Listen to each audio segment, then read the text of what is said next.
Yeah. Hump day.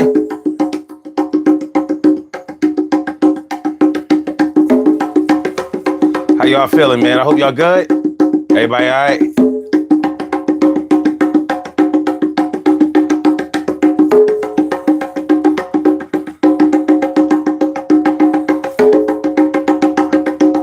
Yeah. We're going to talk about self-control tonight. Money and power. What y'all know about that? We good? Everybody all right? Hope you are. Yeah.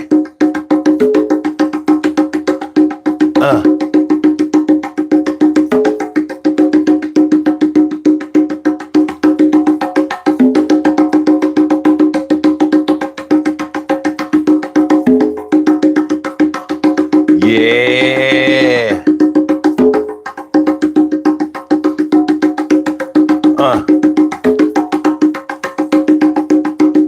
T carry, right? I said, what we working tonight? I said,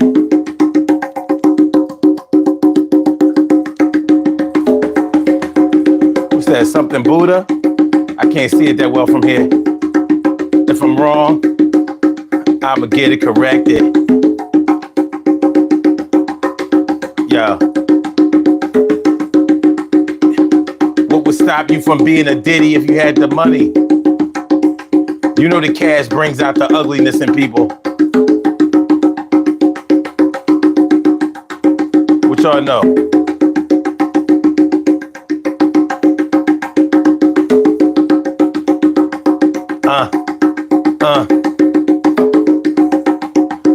We getting started. I hope y'all good. Daily Go Get 'Emism Show, baby. I am your host, Sun752. Let's break it.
Urban Therapy with Sun752 with this your daily.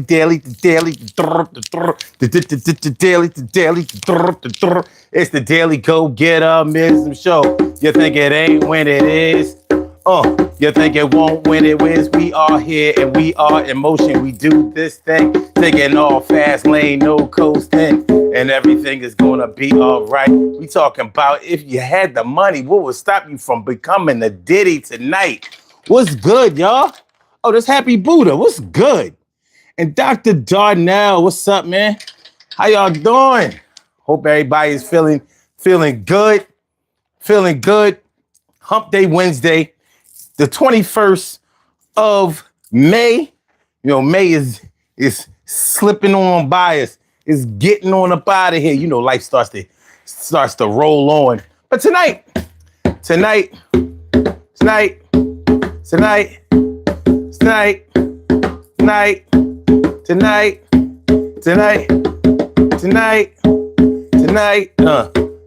going to talk about the possibilities. If you had the money, what would stop you from becoming a Diddy? Now, it's easy to speak from the position where you're not and say what you would do and what you wouldn't become. But see, here's the thing.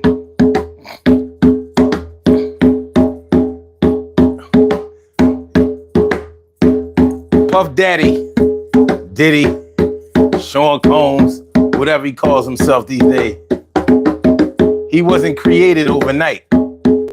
We talking about a lifetime of empire building.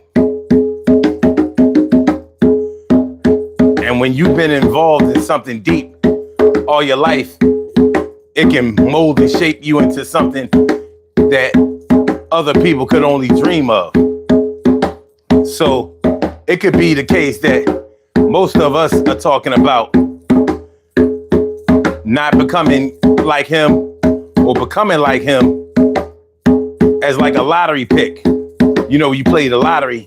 If you hit the big lottery, you become a success overnight. You become wealthy overnight, rich overnight. I don't know about wealth. From what I know and what I understand, wealth is what you build, not just what you have. It rolls over. That's why they say generational wealth and not just generational rich. So, what would stop you from becoming a Diddy if you had the money? Now, we have seen all kinds of outlandish ways that people use their power. Like, whoever's in this is within the sound of my voice, you probably work at a job or have worked at a job somewhere and has seen somebody get promoted from subordinate to a manager or a supervisor and maybe to a manager. And you've seen how some have humbly moved up the ladder and did their job and you didn't see many changes because they were already acting within a leadership type of way before then.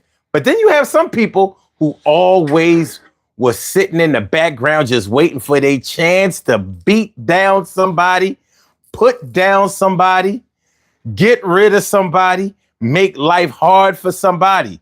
We all know somebody who's like that. So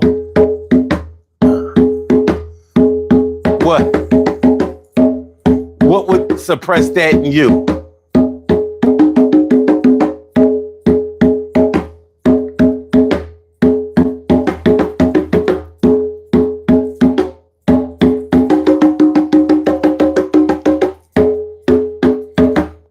What would stop it, y'all?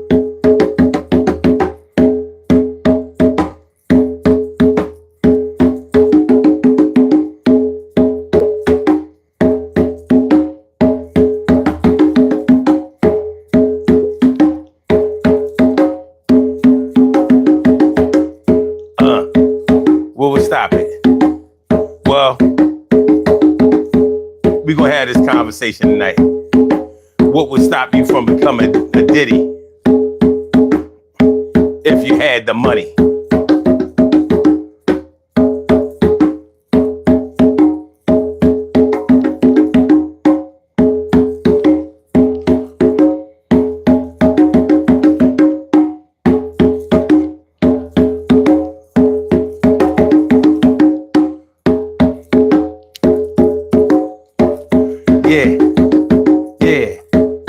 Yeah. What? Huh? Y'all ready to have this convo? Please hit the like button, y'all. Please. Please hit the like button.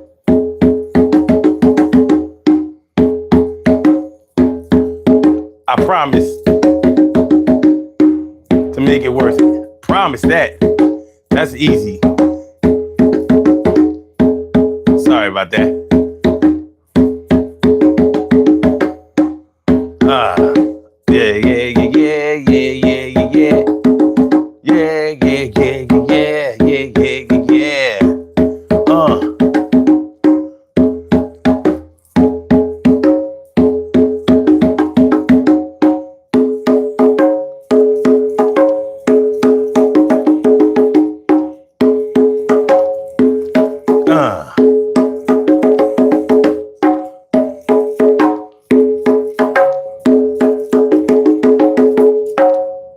Let's get it popping, y'all.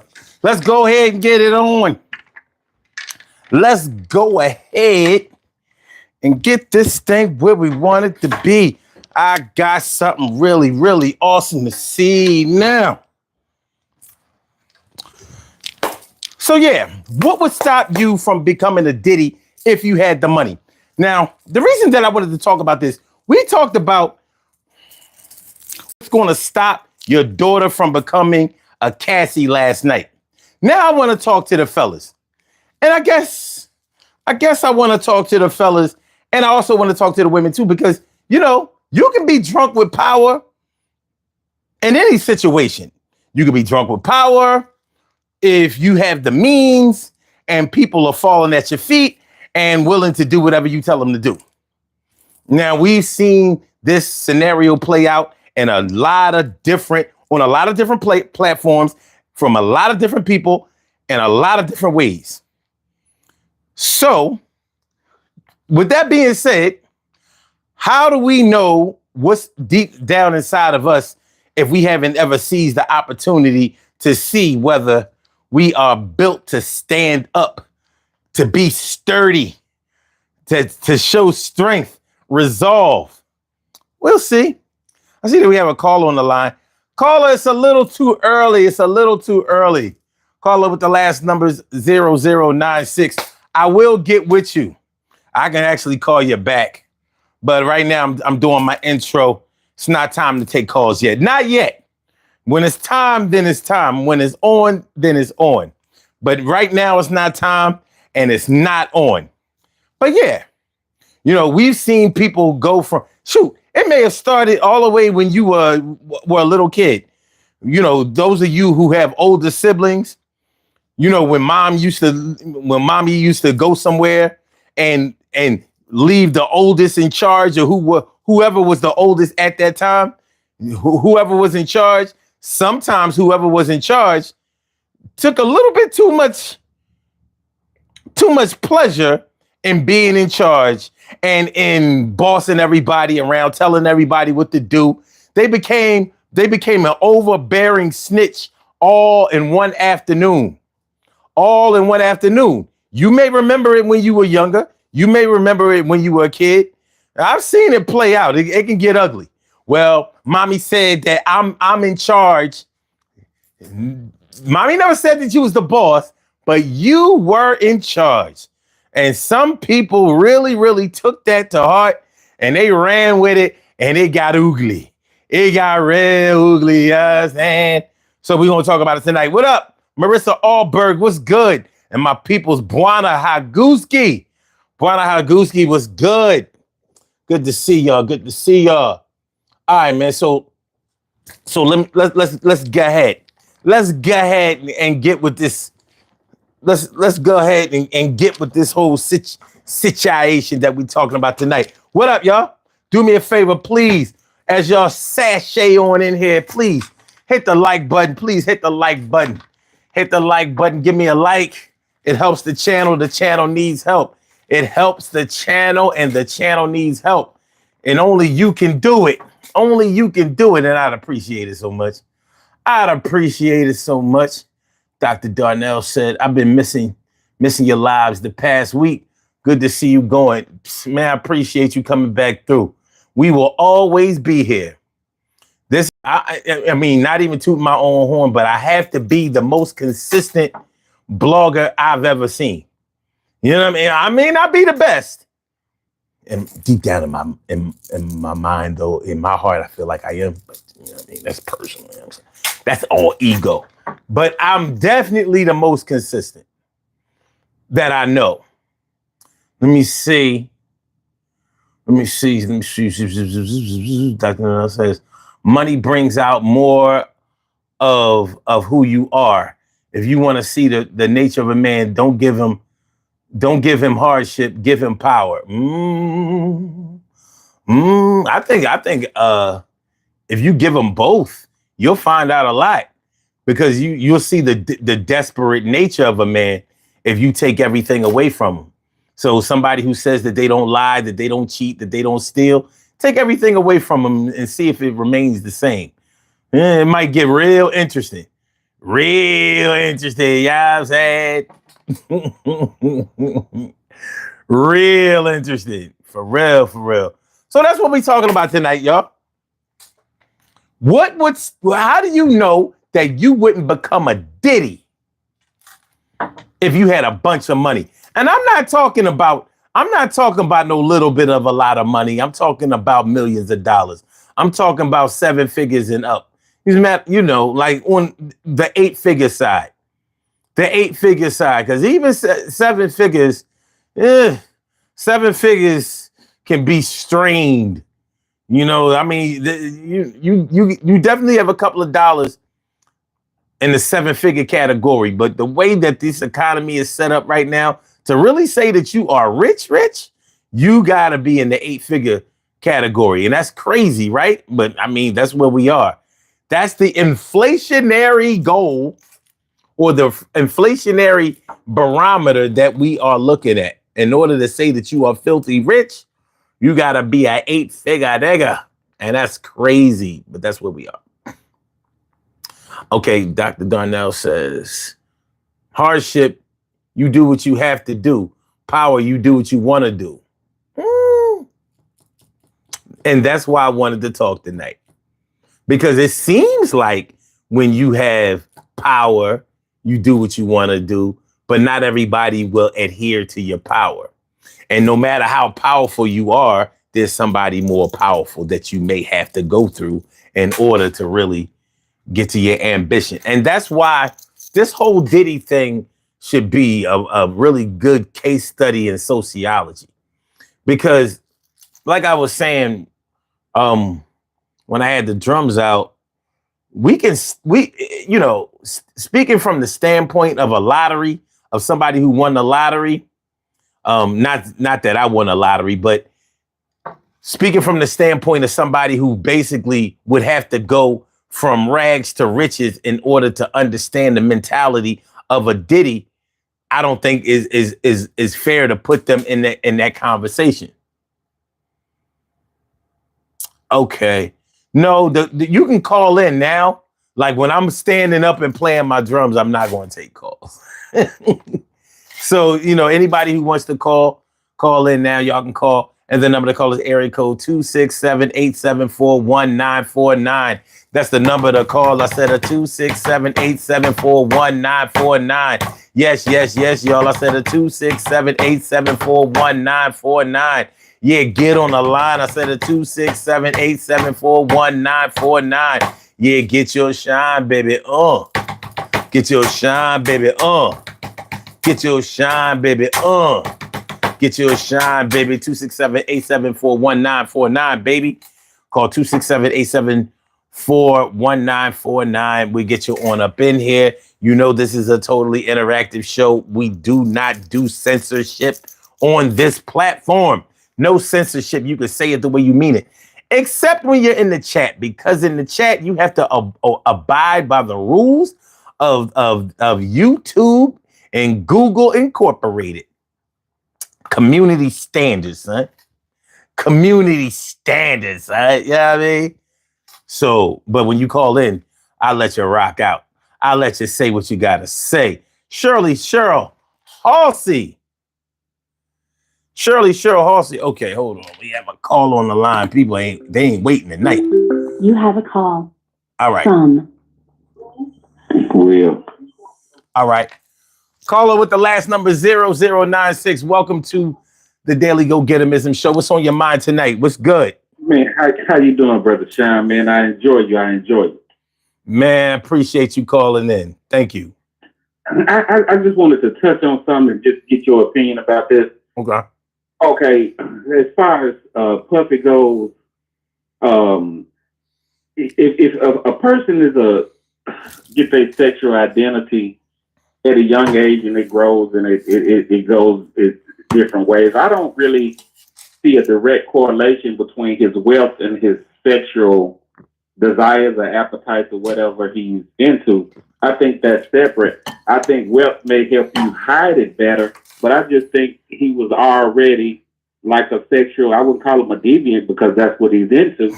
So what's your take on that? Because I don't really like or I don't agree with the standpoint because he's wealthy. That's why he does what he does. I think a person does what they do even before wealth. I don't think this is something because he wasn't rich all of his life. So this was something that developed and he eventually got money. So you can't change a person into something just because of money. Like if I'm just an example, if I'm an alcoholic and I come into a lot of money, I'm still gonna be an alcoholic, but with a lot of money. Just touch on that for me. Okay. You said a lot, and we're going to try to break it down and unpack it, and pretty much in the order that you were talking about. As far now, there have been rumors about Diddy's sexual orientation for decades. There've been little, people said things and there's been a whole lot of spec. Hold on a second. Yeah, there's been a whole lot of speculation about what he likes and who he likes, even though he has identified himself and lived as a straight man. But evidently that you can put a couple of asterisks by his straightness, I guess, or his heterosexuality, I would say. And I don't believe that money has an impact on who you choose to have sex with. However, money will give you access to have a broader range of people to choose from. So whereas you may, if you never leave with your place of birth, like if you always stayed around the way, then you may have the pick of the litter from around the way, but you don't know what it's like to have chicks in Miami or Mali or LA or Europe or Asia. You know what I mean? So money gives you access, and it can give you a much bigger pool to choose from. It's almost like internet dating. You know how when you go on the internet, you can meet a whole lot of different people and choose from that. You know what I mean? Whereas if you're not on the internet, only the people that you see are the people that you're going to ever interact with or meet. So I disagree that money doesn't change people, because it does. And well, let me say this. I'm not going to say it does. I'm going to say it definitely can. And you know what? I'm going to stick to it being does. It does change people, because even if you don't choose to be mean or overbearing or controlling, let's say if you have a lot of money and you didn't have a lot of money before, your level of security is going to go up. So that's a change within itself. It's one thing where maybe if somebody steals a couple of $100 from you, or maybe just $50, then they're not going to really hurt you. But when you're in a position to lose, hundreds of thousands of dollars or millions of dollars, and you realize that's a big hit. That's enough money to be able to take care of a whole person or a whole family, to sustain their income and have them be comfortable for many, many years. So it does change you in that way. You have to be conscious of your security when you have a lot of money versus when you don't have any. People who don't carry cash and stuff like that, they don't really worry that much about being robbed. But a person who got a pocket full of money, it's a concern. So even though the money in your pocket, let's say you're holding $20,000 in your pocket, that doesn't mean that you have more money than somebody who has $25,000 in the bank. But the person that has $25,000 in the bank is not worried about somebody stealing that money, because they have to go through them in order to get to it, where somebody could just flash a gun in your face and take that $20,000 cash that you had in your pocket. So security becomes an issue. The other thing is, Puffy has always had money. He's never been broke. He's the son of a gangster who was murdered, and his mom was sort of like a socialite. He didn't grow up rich, but he didn't grow up broke. He didn't grow up poor. So at a young age, he started hustling, you know, with the parties and stuff like that. So he was already learning how to hone his business skills at a young age. So that's a little different than the person who got their first job at, you know, when they got out of high school or worked at McDonald's when they were in high school or something like that. It's a little bit different. It's not that the person who worked at McDonald's doesn't have the hustle in him, but you know, where Puffy, you know, he was cut a little bit different. Not everybody is going to be like a P. Diddy. And don't get me wrong, because I'm not glorifying this man at all. But I think it's necessary for us to recognize the differences in somebody else, in one person's plight versus another person's plight. So when I asked the question about how would you keep from becoming a Diddy if you had a lot of money, I'm talking about his level of control and abuse of power, because anybody can abuse power. I think I asked my question wrong. What I was saying was his sexual preferences and policies were already in him. That's my point. I don't think that money made him into what he is now. I believe early childhood, adolescence, into adulthood. What I'm saying is money didn't make him into, I guess, a freaky person. I think that was something that was innate in him. That's what I'm saying. I'm trying to say that wealth has nothing to do with his sexual appetite. I think people's sexual preferences are built. Okay. Early. Yeah, I don't disagree with that. He may have had that same, you know. The funny thing is, I've known men like Diddy. I have certain family members who, as far as the sexual appetite is concerned, remind me of Diddy. And those people that I knew that remind me of Diddy. Now, I'm not talking about all that old freaky shit, you know, all of the unknown stuff and the known stuff that has come out. But, you know, as far as like a really, really overhyped sex drive and being experimental and things like that, or not really having a lot of inhibitions, I've known people like that. And the people that I've known like that, they have all handled a couple of dollars.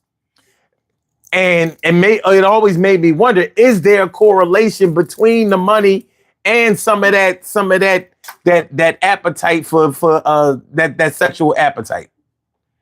Because I've seen it. I haven't seen that. Wait a minute, I'm about to tell a lie. I was about to say I haven't really seen that in somebody that was broke. It depends on what you call broke.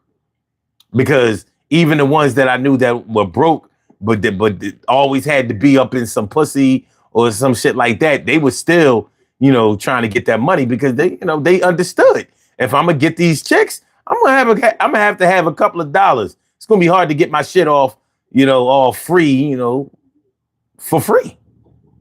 So it seems to be one of those things that kind of, I don't know, the round peg seemed to fit in the round hole. No Diddy. Man, bruh, son, look, we gonna build you up. Where's your cash app at? Because I'm finna send you something. Man, I appreciate you. I like the conversation. Thank you, brother. I'm gonna continue watching. I'm gonna let the next call in. All right, man. I appreciate you calling in and calling anytime. I'll put the cash app in the comments.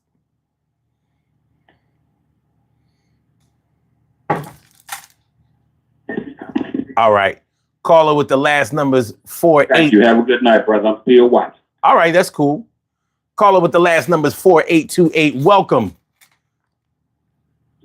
to the Daily Go Getimism Show. What's good? What's on your mind? I was hoping the other caller stay on so that we could continue the discussion. I mean, you guys addressed a lot of stuff that needs to be unwrapped. I'm glad you touched on the fact that you know, his family background. He's come up on your show before when I called in. So you know, yeah. You know that he's a good dude. that I know him.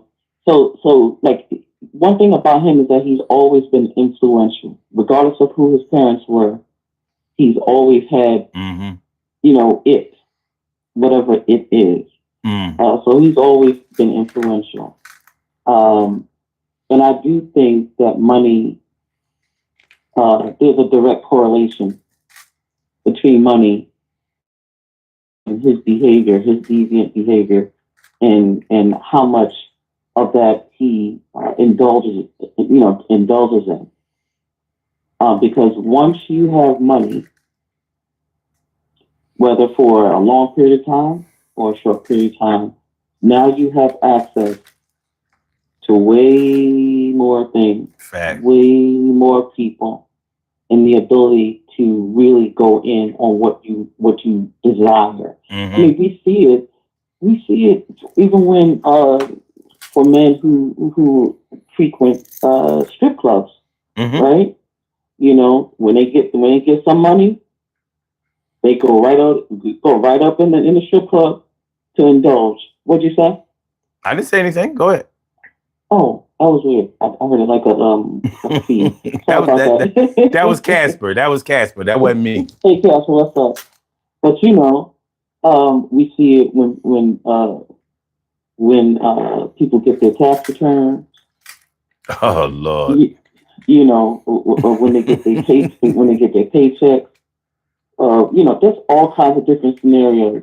That's on a small scale. But you know, then when you're Diddy level, and you've already had a mindset of I run. Firstly, it was I run New York, and then I run LA, and then he just felt like he ran everything. And I'm so glad that you used the term abuse of power, because it definitely has been an abuse of power. You know, I don't believe that Cassie was completely innocent at all. But the pimp is the pimp and the hoe is the hoe. Once it got to a point where she was no longer like, okay, this is getting a little bit too much for me.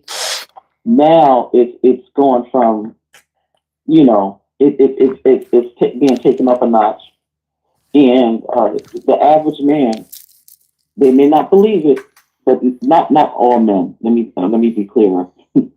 But there are everyday men that if they were in the same position where they had an excessive amount of money, would take advantage of people in the same way. I've seen people, you know, run trains, you know, on females with their friends for little or no money. With little or no money. I've definitely for a 40 ounce. I've definitely seen it. Yeah. I just want to say that running trains is not normally for late bloomers. You normally get that part of your life. You normally get that experience in your life at a young age. You know what I'm saying? Like if you run a train for the first time at 40, something is wrong with you. You know, like this is not for you, sir. This is not for you. Get out of line. Get out of line. You cannot be a boxcar in this train. No, this is not. No. I'm just saying. So if you think that Nut and Mike and Black and them are running trains, you think Diddy's not running a train? Listen, man. Said, like I'm telling you, because I know him. I'm telling you for a fact.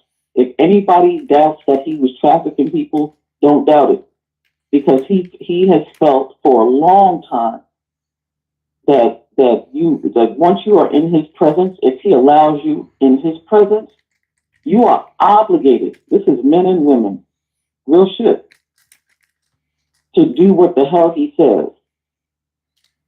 He has actually said that on camera when he was when he was doing Making the Band. Yeah, he did. You know, he did on camera. You know, so what? You know, I mean, it's not like people didn't know. You know, that he was throwing freak parties, gerbils and ass and all that shit. Like people knew. You ended up at a Diddy party. You meant to be there. You don't just slip and fall into no damn Diddy party. So, you know what? The thing is, you ain't gonna tell me that everybody is outraged by the shit that they've been hearing. You're not gonna tell me that. Because just like he wasn't having them freak offs by himself, there are plenty of people looking like, yeah, I've done that. I've done that too. Oh, what? That's wrong? You know what I'm saying? Like, you're not going to tell me that everybody is looking at this shit with an ethical eye. Well, look, hold on. You're not going to tell me they looking at everybody looking at this shit through ethical eyes. You know what I mean? Ethical eyes. Don't want to smile you. Like, you ain't going to tell me that shit. You know what I mean? Like people like me and you might be like, nah, that ain't it, Chief. But you know, I'm on the internet. I'm seeing a whole lot of grandstanding. I'm like, y'all not gonna tell me, because some of y'all cats I remember from MySpace. You know, MySpace ain't had no fucking filter. It wasn't number freak. Everybody came over. Yeah, people came over to Facebook. And they had to use their real name. Now everybody. Yeah, everybody. I've never done anything. Yeah, I'm just a soccer mom on my way to just dropping off the kids, going home to make dinner for hubby. Fuck out of here. You know what I mean? Shit. Yeah, all these kids ain't getting. Facebook was like Jesus saves. That's right. All of these kids didn't make it in this world by making love. That's right. You ain't never done live. Shit, I might have been a war baby my goddamn self. Yeah, they was together, they was married and all that. But I'm not sure if the intentions were grounded in love. I'm just not sure. But I's here. So, I mean, but I get it. Everybody, you know, everybody wants to paint themselves as being, you know, moderate and clean and all of that. But I know it's not true. Not true. So, I'm sorry. Go ahead. To touch on, you know, the topic of the show, the fact that people were in a rush to go to Diddy parties. I don't know if you remember that, but it was like a status thing. Y'all know he was Freak Nasty. You know, dressed up. I mean, you went to a Diddy party dressed in a suit and you know, it was upscale. It was an upscale, you know, freak party, but it was a fucking freak party. And as soon as you got a little bit of money, a little bit of fame, a little bit of notoriety, you wanted to go to a Diddy party. It was like the thing. You were literally in the in crowd. Celebrities would stay during their interviews. They're like, "Oh yeah, I was hanging out with Diddy. I went to a Diddy party," and then them and the interviewer would laugh. And you know, because I know, you know, I'm sitting there going, "So nobody, no advice, okay." Yeah. Y'all just wanna, you know. Wow. I was like, what the fuck is happening right now? Man. You know, it was not a secret, and so there was a lot of power in the fact that it wasn't a secret that he was doing what he was doing. You know. Yo, it had to be all right with somebody. I ain't hear nobody screaming. Listen, I know a lot of people from New York. I ain't hear nobody say, "Ew, Diddy." Now, you know, I mean, the time came later on when the cameras started coming, the cameras started showing too much. You know what I mean? As long as this shit was behind the dark curtains, the blackout curtains and shit, it was all good. You know, once you start letting the sunlight in, motherfuckers start scattering like vampires. Ah! you heard about less and less Diddy parties once, everybody had a cell phone. Yeah. And everybody started recording. And then it was like, okay, well, this going to have to be invite only. Mm-hmm. And it's only going to be 20, 30 people. This is legit, Yeah, they wanted to make it doing it. They wanted to make it the secret Facebook group. Remember they used to have that? Yeah. My group is rated secret. It don't come up in the search bar. All right, but when I'm talking about becoming a Diddy, I'm really talking about the power and the greed. Right. Because the greed is what breeds a lot of this stuff.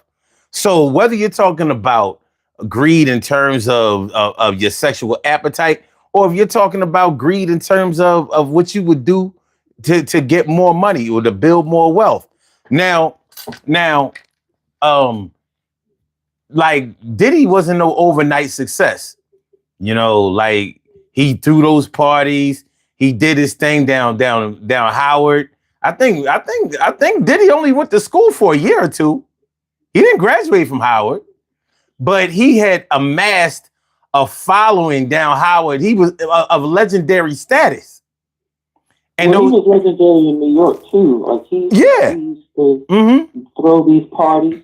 And I've been to a CUNY party, a CUNY and SUNY party that he threw. Like it was a huge deal. Mm-hmm. It was a huge deal, and they were lit. I'm not even going like they were. It was, but those were just like parties. But he would select groups of women. He would select groups of women and be like me. He straight up. Me and my boys, we trying to fuck. Mm-hmm. Who's like straight up ask who's a freak? Who's a freak? Mm-hmm. And bitches would be like, I'm a freak. I'm about to say, I know he got answers. I know he got answers. Yep, he got answers, and the friends who were like, well, I ain't gonna let my friend go to the hotel by herself. Then they had to go, and he straight up would let you know, don't think you're gonna come and you just gonna be sitting there. This shit started a long time ago. Listen. When I was in college, I remember them chicks lining up to fuck dudes just because they was in a fraternity. That shit wasn't. Now add in a couple of dollars. Now you was fucking a nigga over some Greek letters. Now you mean to tell me you won't do something strange for some change? Like wait, money too? Why you talking my business? Don't worry about it. You know what I mean? No, I didn't say which fraternity. I never said which fraternity. Oh shit! I was going to say it was the Sigmas, but hey, I'm kidding. She went for the red instead of the blue. It happens every time. but yeah, the greed. So like I said, without him becoming an overnight success, you have to understand the differences that exist in a person that builds their way up, tier by tier, brick by brick, mortar brick. It's a lot different than a person that just, came into something really quick. So he didn't start off in the music business. He started in the promotion business, moved into the record industry business, doing A&R work and all of that shit. You know what I mean? Shit, I think he was a background dancer for somebody back in the day. Yeah, he was. Yeah. So he was in the mix. Hip hop at an early age. In his golden era, you could kind of say, coming up before we knew that hip hop would be defined as what it is today. So, you go back and you look at those old Heavy D and the Boys videos, Finesse and Quiz videos and shit like that. Groups that you done forgot about. Groove Be Chill and shit like that. You see Diddy in them videos. Like, what the fuck? That shit almost seemed like because we didn't know who he was, it's almost like they just infused him in the video like on some what was Forrest Gump shit. Like, wait a minute. I mean, is it just me? When they roll back them videos, I'm seeing him. I'm like, yeah, it ain't the same Diddy. I'm like I'm telling you, I saw that video over and over. He wasn't in them. He didn't exist. You know what I'm saying? This shit is like on some Forrest Gump shit. It's just for real. They just put him in there. They just put him in there. I wasn't bring that part up. I wasn't, because he and I be beefing, so I ain't gonna bring that part up. But you right. Yeah. So yeah. So by him going through the channels, he actually got wealthy the right way, and that's the crazy part. He got wealthy the right way. He just didn't remain wealthy the right way. He started off small and built his way up. He had to have built, he got a little money, saved a little, put that back in the pot, built a little bit more, got paid, put that into the pot. He's not stupid by any means. And that's probably his gift and his curse, because of his intelligence, it has played a large part in destroying his humility. Right, but guess what? Opportunity and means. You don't have to have either of those to be greedy. That's true, and that's why a lot of men cannot say that they would not turn into Diddy. They can't say that they wouldn't, because greed is greed. Even without the same opportunities, or taking the opportunities, even without the parents that he had or background that he had, without the money he currently has, greed is still greed on any fucking level. That's true. And so I charge listen, I've heard dudes before any of this Diddy stuff say what they would do if this, then that. As far as taking advantage of power. They're right now, they're everyday men who relish in their ability to manipulate and mold and condition a 16-year-old girl. That's greed to me. Mm-hmm. To me, that's all. It's on the same level as Diddy. Well, I would put that happening every day, and it's been happening. I would put that more in the power category, an abuse of power category. When I think about greed, I'm thinking about your desire to get more than everybody else and to never be satisfied. That's what I'm thinking about when I think about greed. So when I ask, what would stop you from becoming a Diddy? As you can see, no matter how much Diddy ever got, it wasn't enough. He had to have more. He compared himself. I remember back in the 90s, and he was talking about Master P. You remember Master P had No Limit Records, and they were the #1 rap label for a while. And they were talking about how he, Master P, already had $500 million. He had $500 million, which was the most that any rapper had at the time. But he got caught all up in the tax thing and blah blah blah blah blah. But I remember Diddy saying, like, he was wondering, like, how is Master P doing this? And he said he had to get back on his own grind, because he's like, see, that's the problem right there, worrying about what somebody else is doing. I need to just concentrate on what I'm doing.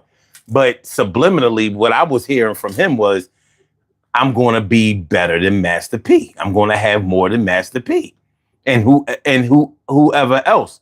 Because Master P was pretty much the richest rapper at the time. At that time, and we talking about like 98, 99, maybe early 2000, 2001, something. No, because No Limit was kind of done by 2000. That shit hit, you know what I mean? That shit hit them like a ton of bricks. They literally had about a 3-year run. That shit is crazy. Maybe four. But as far as when they were hot. But yeah. So you greed can be suppressed by limitation of means. But when somebody gets some money, hit the lottery, just do really well. Wait, get paid off of a court settlement, some shit like that. Shoot, $100,000 in one bank account. I've seen that drive motherfuckers insane. You know what I'm saying? Like, and that greed and that abuse of power or the money. See, when we're talking about Diddy right now, we're talking about sexual abuse. We're talking about physical abuse. We're talking about drug abuse. And I don't think that drug abuse was part of his repertoire maybe 20, 30 years ago. But you can see how things change as you start to get bigger. A lot of people weren't using or abusing drugs 20 or 30 years ago. But a lot of people hadn't amassed $700 million either. Right. You know what I'm saying? It was more alcohol. Alcohol has always been his thing. So yeah, it wasn't the drugs back then. I mean, there was weed, but it was mostly alcohol. Alcohol has always been his thing. But I still feel as if the example of men who target younger women is greed and power. In my opinion, it's hard to satiate a man. You understand what I'm saying? Like who has that type of desire, and targets a teenager or a much younger woman, so that they can control her and use her in whatever way they want. And a lot of times they do introduce substances in order to be able to control the situation or manipulate whatever the interactions are with him. Yeah. Yeah. So you hardly ever see them with anybody their own age. Ever. Yeah. So yeah, and when you think about the psychology of it, it makes sense. And I don't mean make sense like in a logical way, but but it makes sense in the sense that you can say, well, yeah, I see the pattern. You know what I mean? But I think that's part of the greed too, and the abuse of power. Women on your own level may not be going for it in the same way. You know what I mean? And also the nostalgia can kick in. Like if you've ever had some insecurities about how people treated you back when you were in high school, how people treated you back when you were younger, back when your social circle was a little bit smaller and set up in a different way. So you may go back to those times to try to scoop those, kind of scooping that memory, but sacrificing people at the same time. You understand what I mean? So yeah. So and a lot of men go through that. Hold on, Crispy Bacon said Jay-Z had more money than Diddy in 1999. Nah, he didn't. Ooh. Jay-Z had more money than Diddy in 1999. Not 1999. Nah. No, he did not. Diddy was getting it. And you have to no. Shoot. No. Jay-Z was on Diddy's tour in 99. Not the other way around. You know what I'm saying? So remember and Diddy had his own vodka by then. Like he's a very, very smart businessman, and he's always had his hands in multiple pots. So Jay took a page out of Diddy's book as far as trying to get to other things outside of music. I mean, Jay was getting drug money and shit like that and still spending, but he wasn't Diddy level. You know what I'm saying? What Bad Boy had done, The Rock hadn't done, and Diddy ain't have nobody to split the money with. Jay was splitting the money between Dame and Biggs and whatever, you know what I'm saying? So it wasn't the same. Yeah, but it doesn't really matter. But when I say what would stop you from becoming a Diddy, you know what I mean? Like you when you hear people fantasize, most people have done the exercise of what would you do, or what would be the first thing you would do when if you won the lottery for, let's say, I don't know, $1 billion or something like that, or some kind of insane amount of money or whatever, and you hear people's answers, and most people will tell you, well, I would pay all my bills. So you already see the difference and the understanding of what wealth entails. When you say that you would pay all your bills, you're still thinking on a low scale. You know what I mean? You're looking at your current situation of not being wealthy or not being rich as an imprisonment. So you figure being debt free is finally your pathway to freedom. Rich people don't think like that. Rich people are never, I'm out of debt. They just manage their debt. So you already see the disconnect. And that's why that overnight success shit just doesn't really serve people too well, because they don't understand. They don't understand, and it's okay. It's okay. Peace to L.A. Iverson was good, and Kim's Whims, Crispy Bacon. Yeah, just wanted to shout y'all out real quick. But yeah, please hit the like button, y'all. Do me that one favor. Please hit the like button. I appreciate it. It helps the channel. The channel needs help. It helps the channel, and the channel needs help. But yeah, so yeah, paying off all your bills or whatever, it kind of shows you, that it would be a while before you were able to take off and understand what having a lot of money means, or being wealthy means, or even or just being able to have means, basically. For the record, I wouldn't pay a single bill. Like that shit is that's the old me. I ain't gotta pay that shit off. Fuck out of here. We gonna start this whole new account over here. For the record, I would pay my house off. That's cool. And then then I'm throwing the rest of it up in the air and rolling around in it. But I hear you. Do you think like it would be easy for most men to head in the direction of Diddy?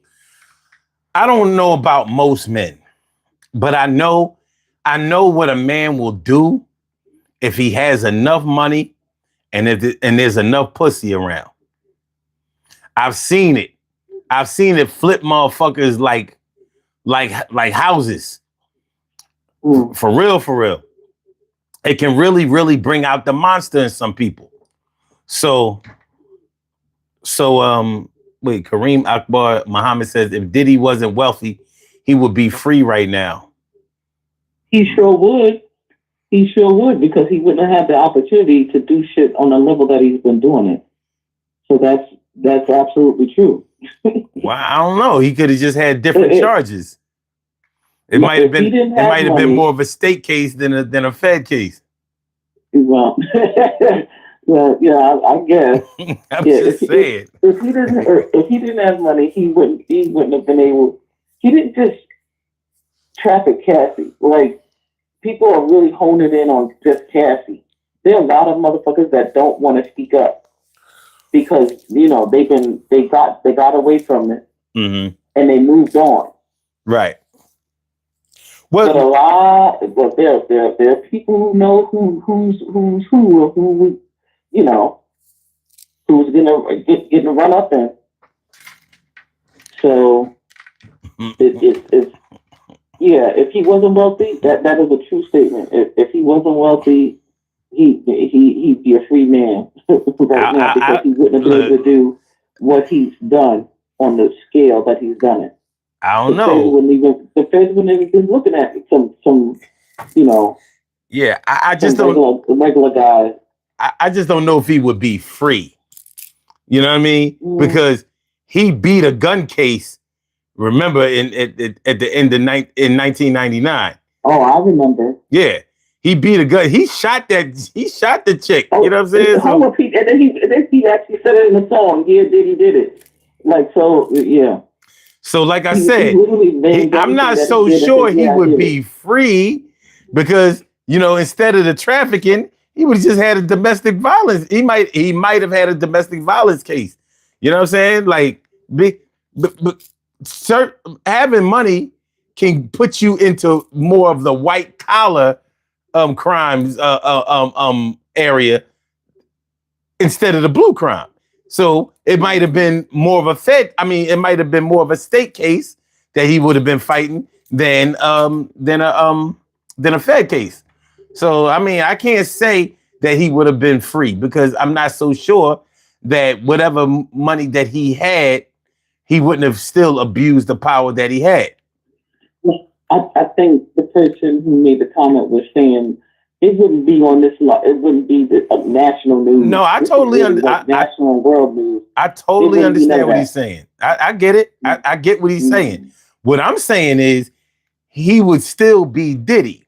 He just wouldn't be Diddy, you know, this well-known. You know, he wouldn't be Diddy. He'd be Sean. That's who he'd be. Well, you know, he might. You know, like, hold on now. You know, people have nicknames. You know what I mean? He was state of New York against Sean Combs. But he was Puffy before he was Diddy. I don't even like calling him Diddy. I'm like, it's Puffy. He was Puffy, then Puff Daddy. Yeah. So yeah, he's down with the name change, and that's cool. But yeah, money can definitely change. Shit, most men sit around fantasizing about money all the time anyway, because they always figure that the dude who has the money has all the access, it has all the power. They can do whatever they want to do, and people don't, and a lot of men don't really find out that that's not the truth until they get a couple of dollars. Man, I know drug dealers, members of the Supreme Team that were doing Diddy type stuff, like for real. Don't get me started. Listen, I'm gonna be quiet. There ain't no money. There ain't no money without Freaky. I'm just put it out there. It don't work that way.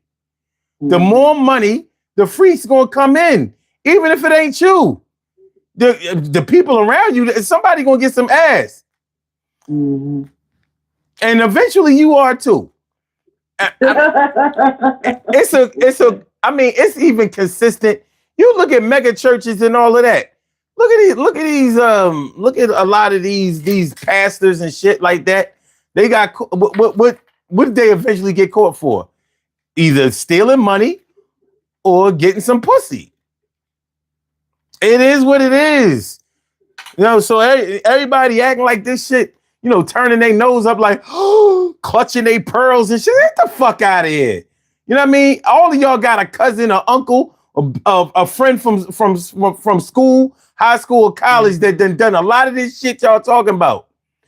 Many of y'all in them comments right now done peed on somebody. Oh! And that's why I'm excited. It's been real. Thank you for allowing me to call into the show. Hey, I appreciate it. You know what I'm saying? Yeah. Tea is where I... Hey, go shower, you know, just apply a lot of plastic. You know what I mean? Shoot. I mean, look, R. Kelly peed. Now Diddy peeing. You know what I'm saying? Now who else been? You know what I mean? We gonna find out Keith Sweat. You been peeing too? Who else been? Everybody who produced, if they wrote you a song, they peed on you too. That might be the secret. We've been looking for all of these Illuminati symbols and shit. Like maybe it's the pee. The pee. You know what? We need to look into that shit. All y'all rich motherfuckers, all y'all want to do is pee on niggas. You know what? I might have unlocked. Yo. I might have unlocked the hold on, what they call it? The boss player. I might have unlocked the boss players. Yeah, correlation. A lot of money. Oh, here come the P. Like, yeah, he wined me, he dined me, he gave me whatever I wanted, he gave me all this money, he bought me stuff, he took me places. Yeah, but did the nigga pee on you? I mean, because you say he got a bunch of money or whatever, but did he pee on you? She gets silent, then you know, all right, yeah, he got a couple of dollars. He got a couple of dollars, you know what I mean? But, you know, I'm joking around, but I'm serious.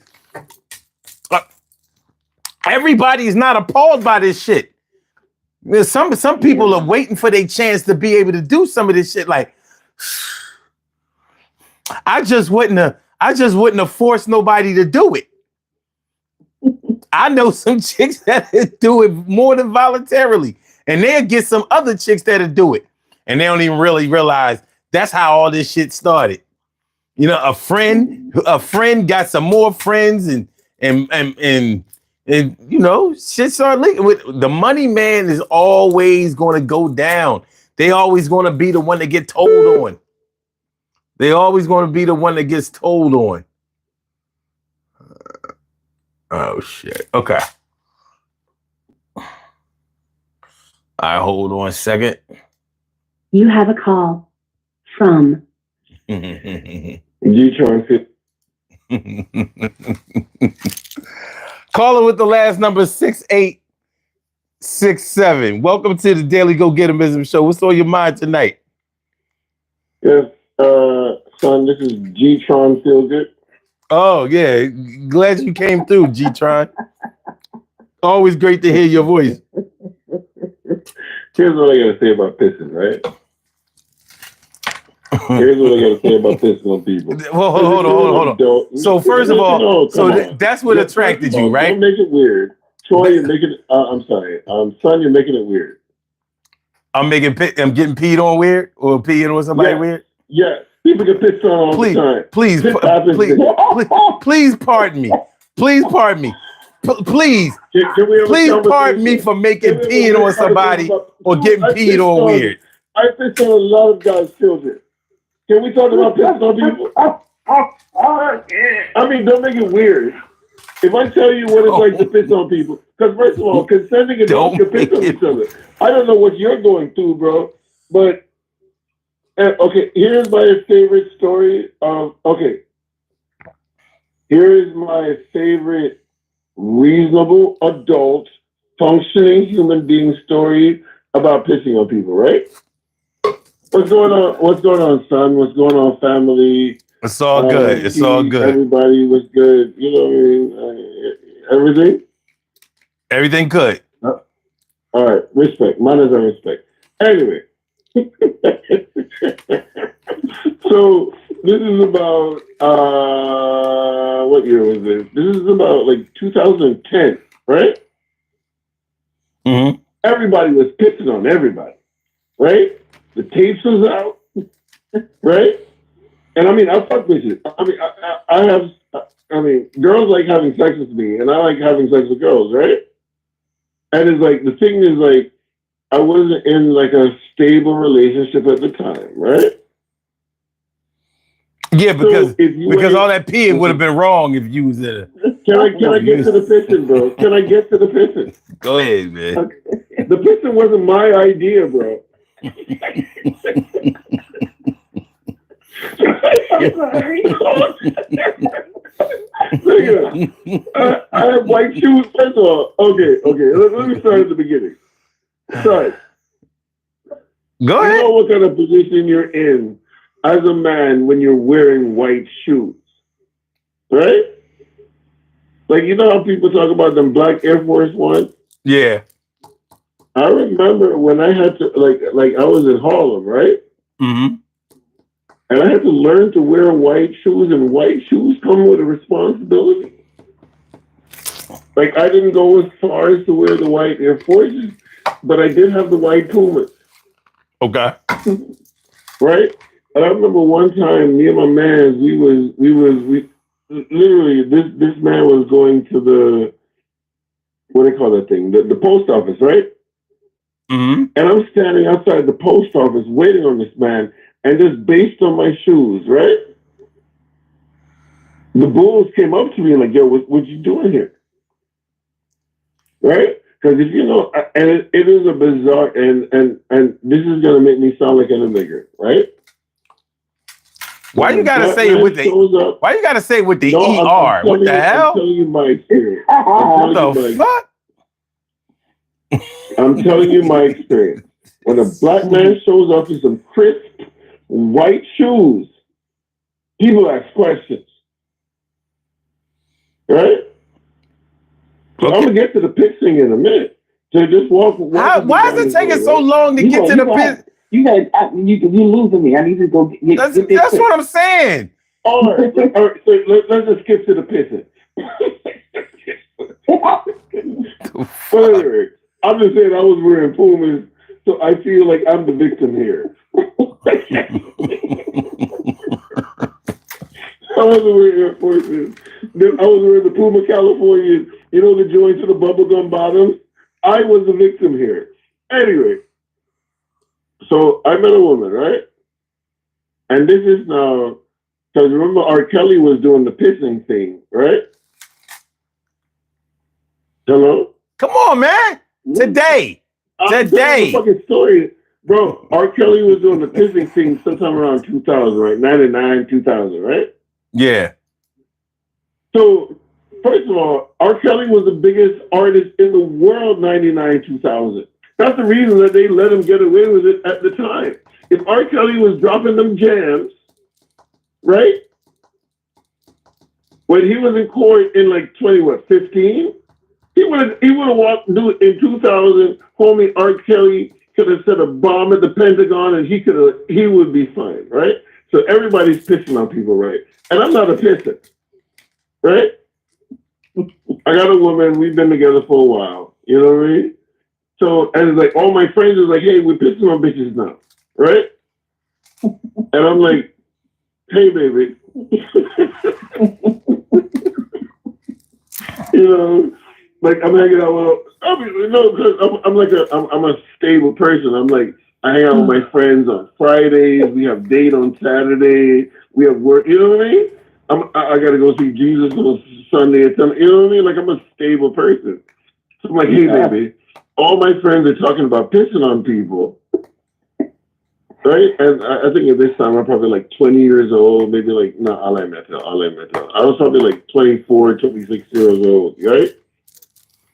And I'm like, hey, baby, everybody's pissing on people.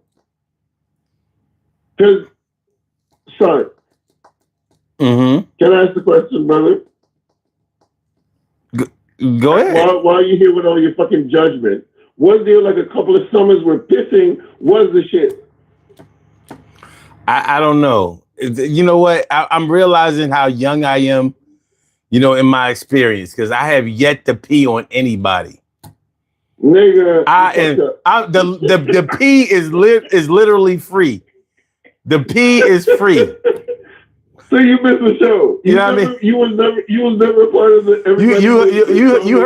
You heard a keyless entry for a car, but I'm got peeless entry for a woman. I'm peeless. You know what I mean? Like. So sorry.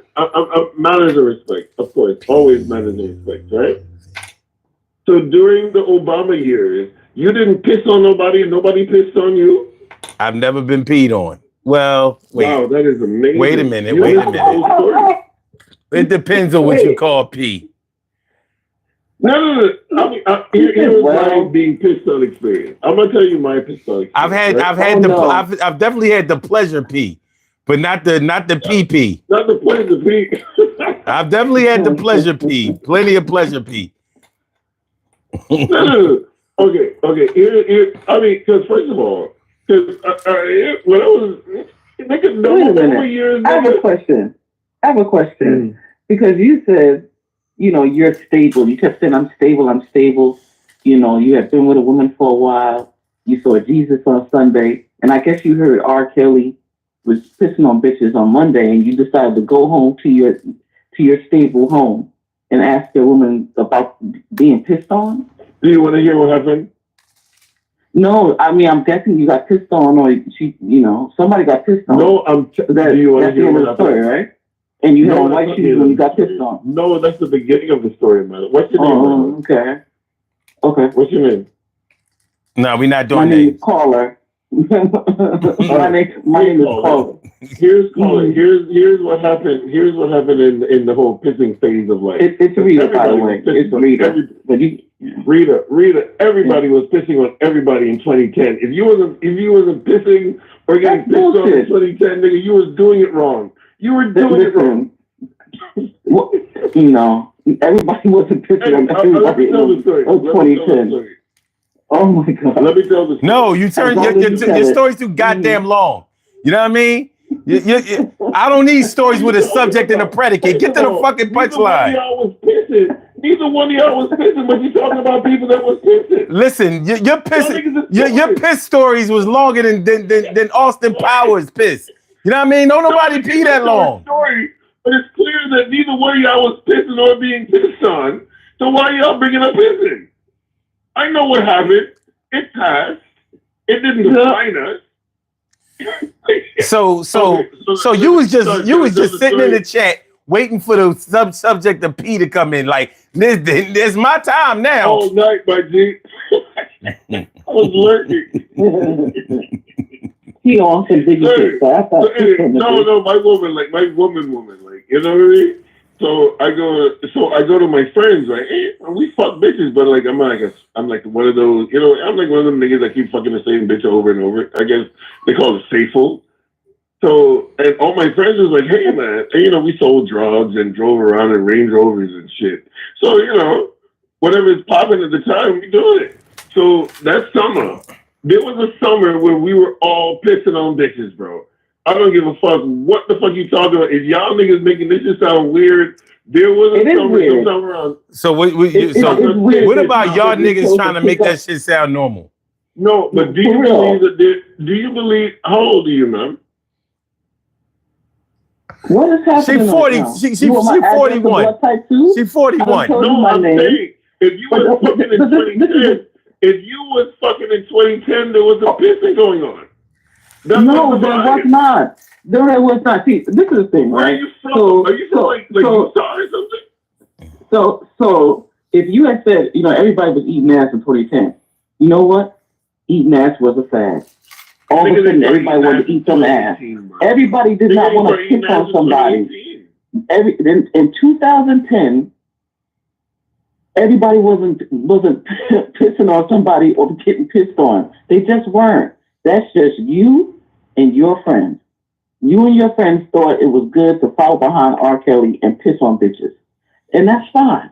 Just say me and my people, we were pissing on bitches. Not everybody. It's just y'all. I just want to know what you get out of the pee. Like, so okay, you peed on her. What I mean, did she grow? I mean, what happens? Like, did you put a fire out? I mean, okay, so you peed on her, or you got peed on. Like, okay, I mean, do you have to keep bleach around? Like, I mean, what are we doing? What are you talking about? What are we talking about? All right, this is what we're gonna do. Yeah. I'm actually going to hang up because it went from the Diddy conversation to piss. Yeah, don't nobody want to have this pee conversation. You know what I'm saying? Don't nobody want to hear about that old. Did he hang up? No, he's still here. No, okay. He must have lost the signal. Look at Guy. Oh, okay. You see Guy? You see him? Okay. Look at him. Did you see him? Jesus and Allah.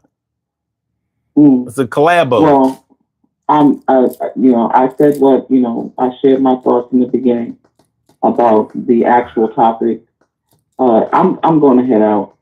I need a shot because I appreciate you calling in. I really do. I hope you have a really, really good night.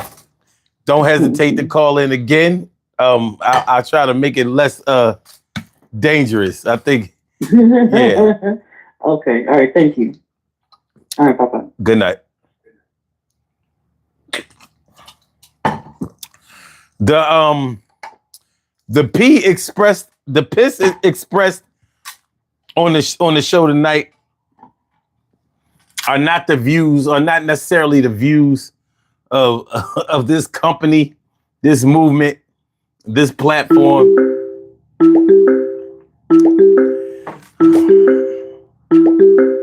Like Donald Trump would say, here's a friendly face. You have a call from Troy. My man Troy Diesel. What's going on? What's going on, good brother? Yo, man, I tell you what's not going on. No peace stories. This boy, what is wrong with? He went from being gooey gathering to pissing on people. He warned you. He warned you. See, y'all, it was all good when it was the gooey. Now you see what that shit leads to. We went down that gooey rabbit hole, and now here we are, in a toilet full of piss. And then Kareem said it must have thought that was me on the phone. He gonna say, "Bye, Troy." I'm like, Troy. I'm just listening to this shit. Yo, Kareem was not feeling the bull. I don't understand. That's not even a subject that I would even talk about because I would never degrade a woman to talk about. I want to urinate on them. Wait, we're not going to continue that conversation. Hold on a second. No, we're not. You have a call from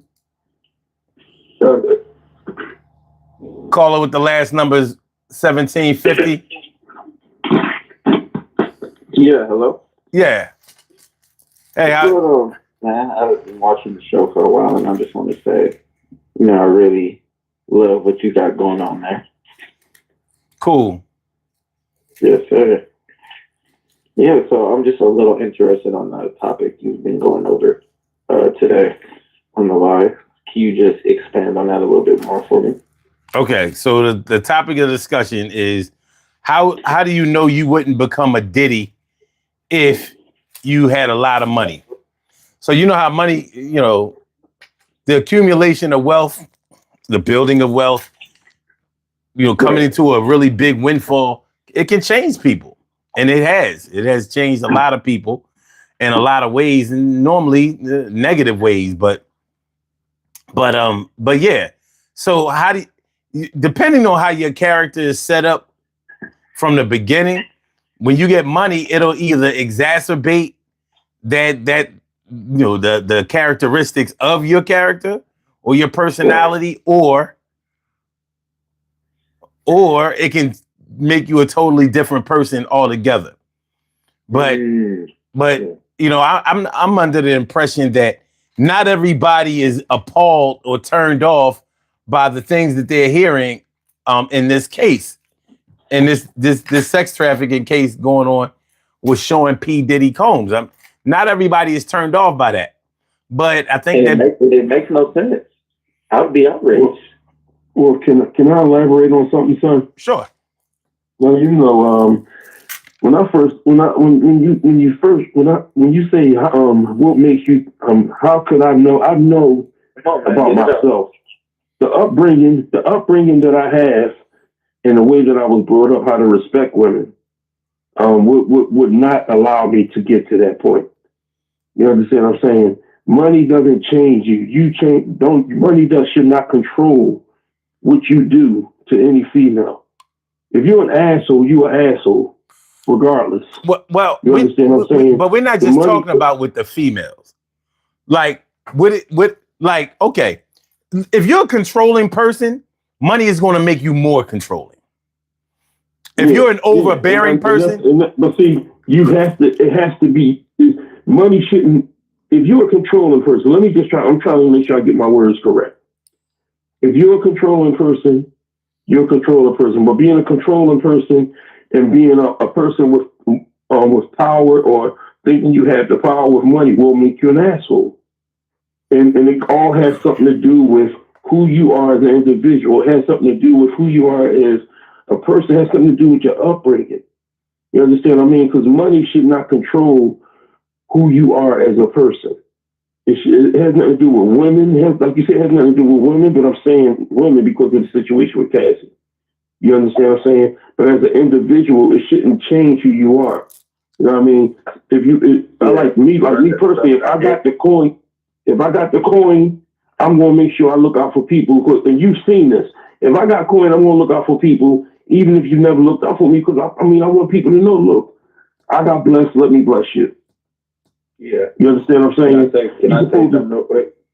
Yeah. Let me say something real quick. Yeah, brother. So I hear you loud and clear.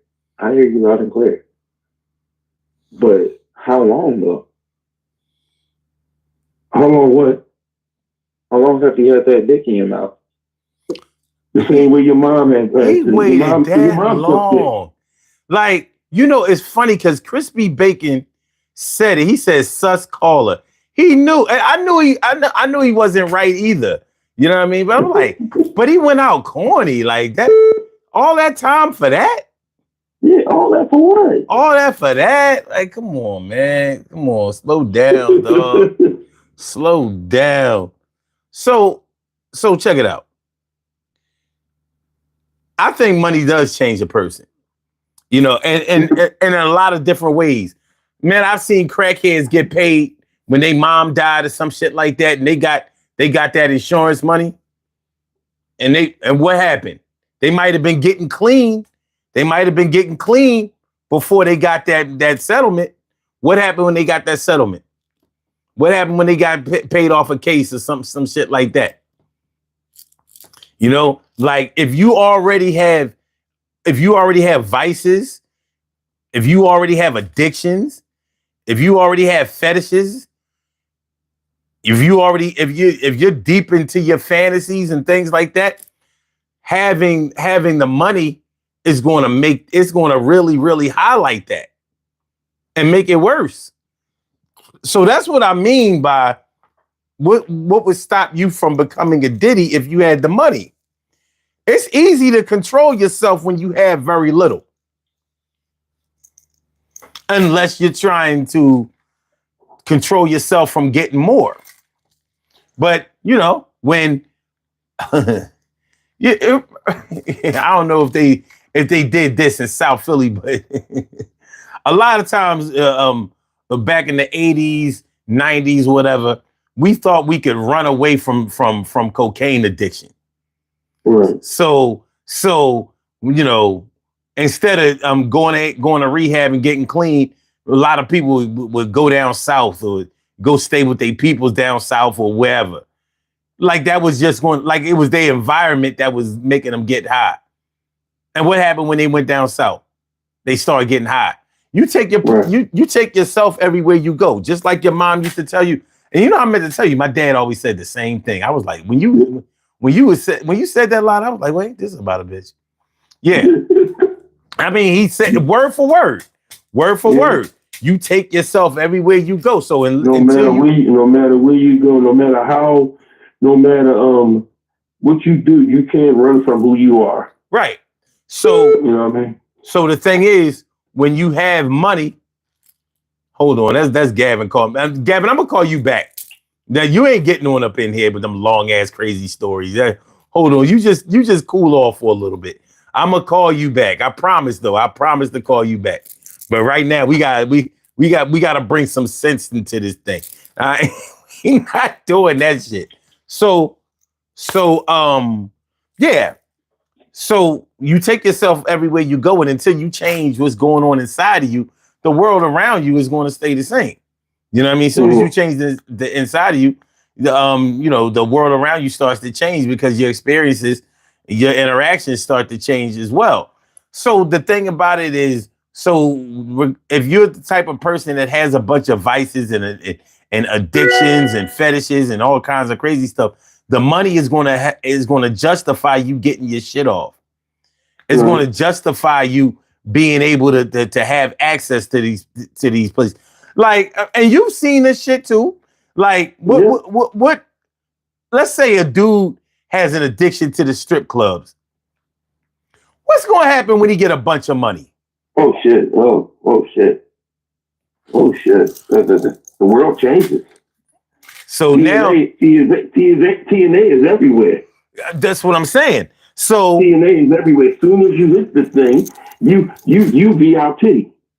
Not only that, but now you can afford to participate.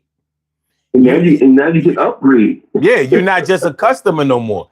So you're not dealing with just the strippers. You're like, can we take this party somewhere else now? Exactly. Whereas when you didn't have that money, that wasn't an option that was on the table for you. That wasn't something that you could actually seriously consider. Now you clocking these M's. Forget about the G's. You clocking these M's, and you and you don't see no way for this money to run out soon and all of that. Listen, any drug addict can run through a bunch of money. They probably won't become a drug addict or something like that. But let's take a look at the poll. Let's take a look at the poll we put up. 24 votes. It says which best describes you when you have a lot of money. Please be honest. 33% says you go crazy and start spending. That sounds reasonable to me. Mm-hmm. You know what I mean? 38% said you're paranoid and scared to spend. That sounds reasonable too. For a while, until you really realize that money is yours. You know what I'm saying? Once you realize, like, oh, this shit really ain't just going to disappear. Or you buy something right then, you try to break the ice and buy something a little expensive that you wouldn't buy before. Right. Yeah. And you see that, spending a little bit it's not really hurting the balance. You know what I mean? Okay. 17% says sex, drugs, and rock and roll. That makes nothing but sense to me. You know what I mean? Yeah. Because basically, when I'm talking about these vices that you have, you know what I'm saying? The fuck? The fuck out of here. I swear, Google me. You just say the word. That motherfucker really get to talking. But anyway, yeah. So when you have this money, when you have this access, when you have the means to be able to do this shit, yeah. So sex, drugs, and rock and roll basically is saying that you start wilding out. Those are the people who start getting high again. And then 12% says you wind up giving all the money away. Those types. I can't. I mean, you can be but so much of a philanthropist at that time. No, I mean that doesn't happen. You might give a little bit away, but you ain't. You get blessings. You know what I mean? You look out for people. You give a little donation to people that you never really that you look out for. That people that you feel as though you should look out for, and maybe even some people that you shouldn't look out for. You know what I'm saying? So I mean, but at the end of the day, I understand what you're talking about, and that's true. You know what I mean? Once you get that coin in your hand, once you upgrade, you go from $1 there to 1,000 there, things change. Now, if you go to $1 million there, you really on top of the world now. Listen, how many people do you know went from like Chucks and Pro Kids, and they got a couple of dollars, and they act like they never wore that shit before? Like it's not even a possibility. Like who would wear that? You know what I'm saying? That type of thing. But as far as that, I don't understand where the degrade. Like when you look at this trial, right, and you hear some of the things that Cassie did and this, that, and other. There's one thing that just sits in my mind, because today when I was looking at it, and I'm not trying to get off the subject, they said he had control. And one thing they said, the first thing he said he had control was her finances. Now, my thing is this. If that's one of the major things that he had control over, your finances, and you felt the way you felt that bad, and you felt he abused you, he degraded you, he berated you, he did everything to bring you to a point where you had to sue him, then that money don't mean shit to leave him. You understand what I'm saying? That money don't mean a damn thing. Shit, if it's that bad, I work at a McDonald's to get $1 before I get this money from this motherfucker. You understand what I'm saying? So there has to be another thing that added to that. The lifestyle now. His lifestyle, you was attracted not just to them finances, you was attracted to them red carpets. You was attracted to them that jewelry. You was attracted to the lifestyle of being around other stars. You was attracted to other things, not just the money. You know, and I'm not saying that Diddy's not wrong in some instance, but when a escort comes in and say she invited me to urinate in her mouth, or she enjoyed it, and she said she enjoyed them, then now it gives you room for pause. Is it about the money, or is it about what you wanted to do? And then when it got down to the point where you was jealous of Kim Porter, and there was a jealousy issue, and you realized it wasn't just going to be a you and him thing, did it change? What changed about it? That's where I'm at with it. You understand what I'm saying? And I'm not condoning his ignorance, because I would never, ever condone the disrespectfulness of a man doing anything to a woman. And that shit that Gavin talking about urinating on a woman, just imagine, can you imagine that girl being his daughter and somebody pissing on his daughter? How would he feel about that? Stop saying shit if you don't want that to be your daughter or your niece or your mother. What if your father said, yeah, man, I used to piss all in your mother mouth? How would you feel, Gavin?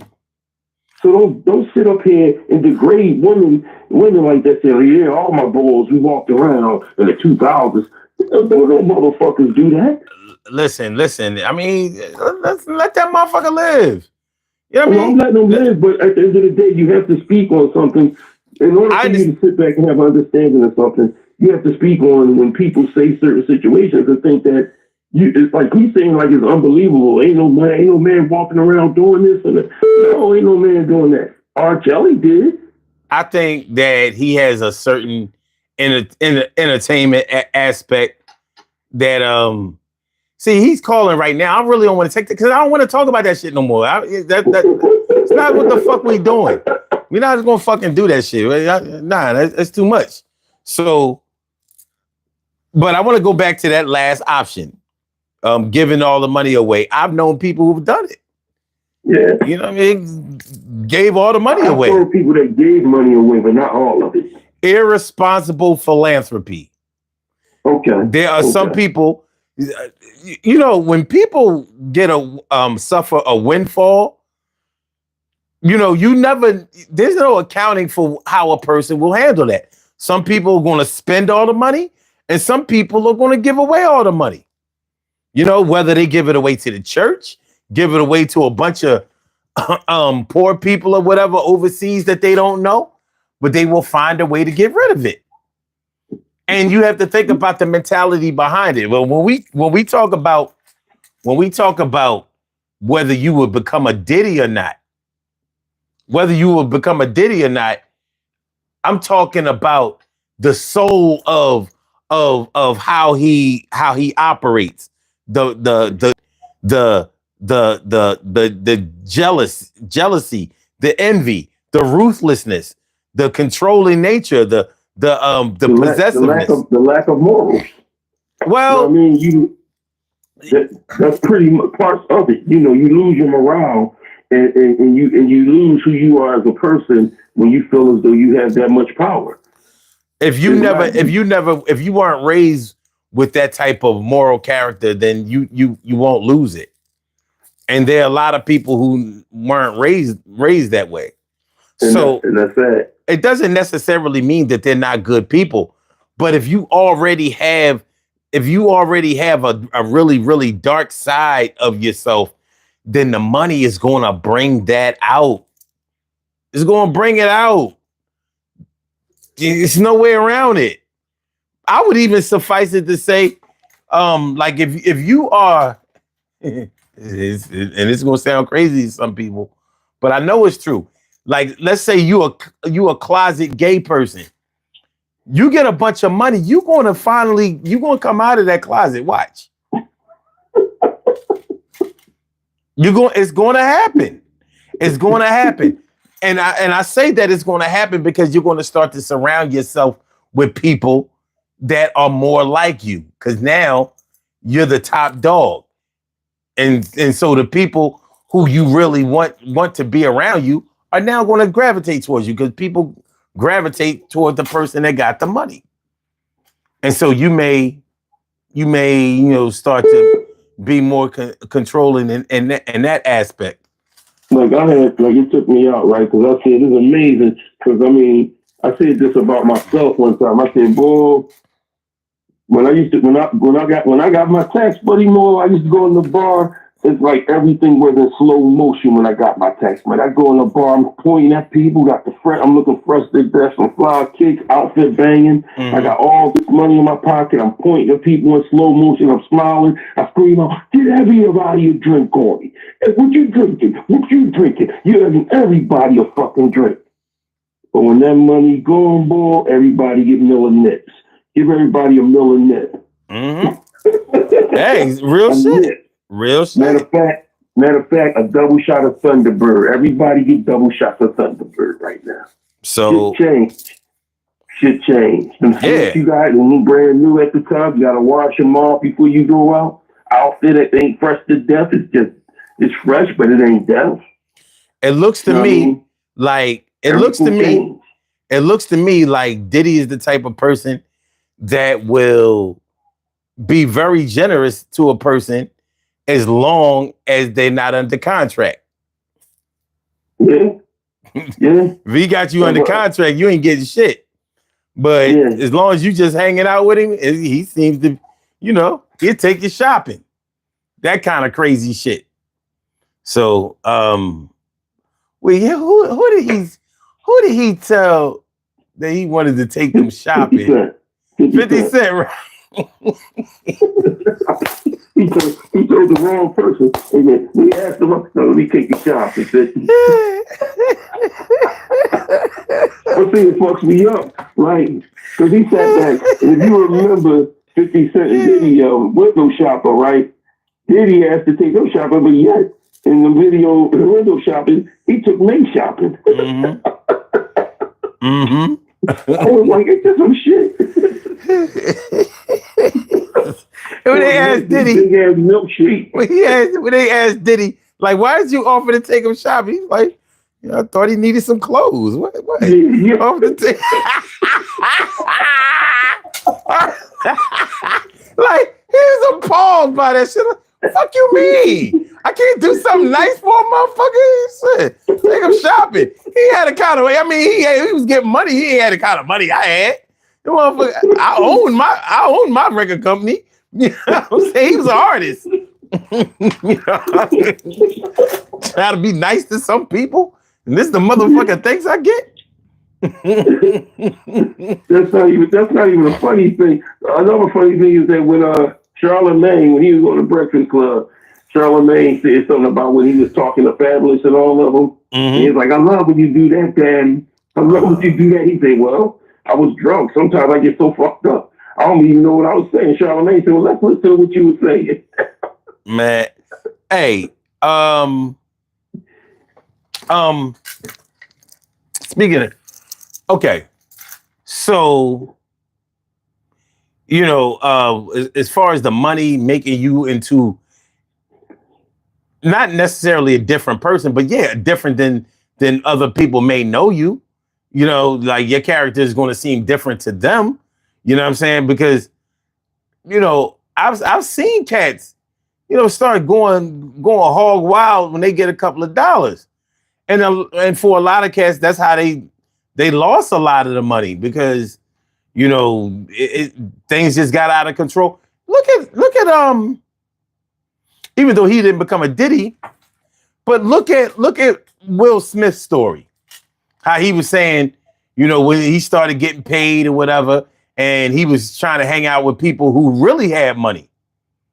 and it wasn't working out so well. He hanging out with the Mike Tysons and, cats that really was making a lot of money. He was a rapper. You know what I'm saying? This is when rappers wasn't making anywhere near the type of money that other celebrities in other areas was making. And so he's hanging out with them, going straight broke, trying to spend with them. Him and Jeff had fucked up their money. Kevin Hart has said about, one of his jokes when he was talking about Makai Pfeiffer. Makai Pfeiffer said he asked him to bring his kids. He was having a birthday party at Disney World for his daughter. He has to bring the kids. So he got to Disney World and realized Disney World was closed, but just for him and his daughter. Mm-hmm. He was like, I got money, Makai, but I ain't got Disney World money. Mm-hmm. You know what I mean? So yeah, you go out, you want to be around people, you want to do that, but when your coin don't match their coin, you don't realize you on a whole different level. Yeah, but you find out quick though. Yes, you found out quick. You know what I'm saying? That bank account. I mean, you talking to somebody on the phone that when it happened, you was around me when that happened. You know what I mean? You was around me when the pockets was chubby. But I didn't go to the point. I didn't go to the point where I was like, man, fuck that, man. I'm just disrespect and be ignorant to all these motherfuckers. Those my personal gentleman clubs days was long over with. You know what I mean? I'm pretty sure because when I wasn't getting chunked like that, I was just blowing coins at the gentleman's club, and they knew me by my social security number and my PIN number. Mm. I walked in that motherfucker, and they was like, they called me. I was like, Norm come off of chairs. As soon as I walked in the door, they was like, Troy. I was like, yo, what's going on? That's how I was. But Rest it had in nothing peace. to do with the money I had. Rest in peace, Norm from Cheers. Whatever coins I did have, I was blowing it. Having fun, enjoying. Mm-hmm. So it has to be embedded in you. You know what I mean? Like I said, like I was telling somebody about R. Kelly, the struggles and everything, things that he went through his life as a child growing up. Number one, he couldn't read or write, and people as a kid, that must have been hard. You know what I mean? But the thing about it, he was molested by a family member and everything. And at the end of the day, I can imagine the little girls back in the day was like, look at her, look at Robbie, he don't look good, he ugly, this, that, and other. So then when you get up and you get to the point where you can have any woman in the world, this motherfucker said, I want the young girls that I couldn't get in school. Nah, he always could get girls. He was tall, he could play basketball. No, not when he was a kid. Yeah. I'm not talking about teenage years. I'm talking about as a kid growing up, going through before you even get to them teenage years. You know what I mean? Don't you start playing ball? You can ball, but he wasn't getting girls like that. Well, the thing is, when you talk about the fact that he couldn't read or write, really defined a lot of the things. Pretty much almost all of his problems. Because if a man can't read and write, it's going to be hard for him to elevate his mental level. So messing around with young girls is right there on his level.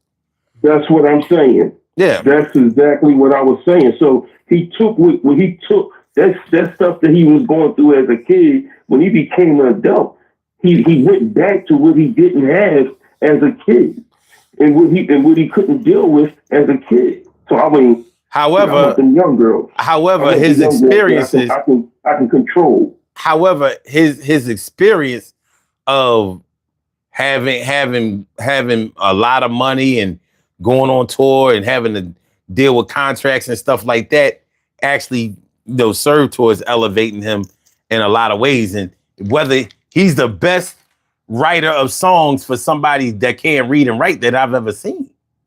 Yeah. I mean, it's amazing. It don't even make no sense that he can't read and write because he sure as fuck can memorize. He got a hell of a memory. You writing songs for people. Well, how do you write? How do you? Right. What did you do? Dictate to him? Like, listen, this is what I need you to He say. writes songs so perfect and songs so relevant and so beautiful that I wish I can't read it right. I can write like that, bro. Come on, man. You saw that trapped in the closet shit. I'm like, you sure this motherfucker can't read or write? He did a whole fucking series. Yeah. No, no reading or writing? Yes. Like, all right, I've been rocking with it for 30 years, but I'm like, something just seemed a little odd. But anyway, Somebody in the chat, Kareem Akbar Muhammad said, "Remember Pooh Richardson." mm-hmm. Yeah, well, I mean, yeah, and Dexter Manley of the Washington Redskins. Yeah, remember Lester Hayes? Lester Hayes Played for the Oakland Raiders. Stickle, yeah. Mr. Stickle Man. Yeah. Mr. Stickle Man. There seems to be, but you see how they all turned out. You know what I mean? You can't read and write, man. Your money is gone. Because the motherfuckers who can read and write is gonna rob the shit out of your ass. Mm-hmm. Best believe. Shit, I knew I had a boy that was a drug dealer. You know what I mean? And he was one of the biggest drug dealers on the East Coast. And he couldn't read or write. Mm-hmm. But one thing he did, right, even though he couldn't read or write, and he knew how to count money, and if he fucked up, he'll get somebody around him. He kept people around him that can take care of certain situations when it comes to that. Mm-hmm. I mean, that's pretty much how you got to do it when you got that. But going back, I mean, dude, is it a possibility for us to put R. Kelly and Diddy in the same category? No. Well, I would say no. The answer might not really be no to a lot of people, but I would say no because I think that Diddy is way more calculating than R. Kelly was. Like Diddy has manipulated full-grown adults. I don't know R. Kelly's record on that. You know what I'm saying? I'm not saying that he can't or that he didn't, but we know for a fact that Diddy employed a lot of people. I don't know if that's R. Kelly's thing.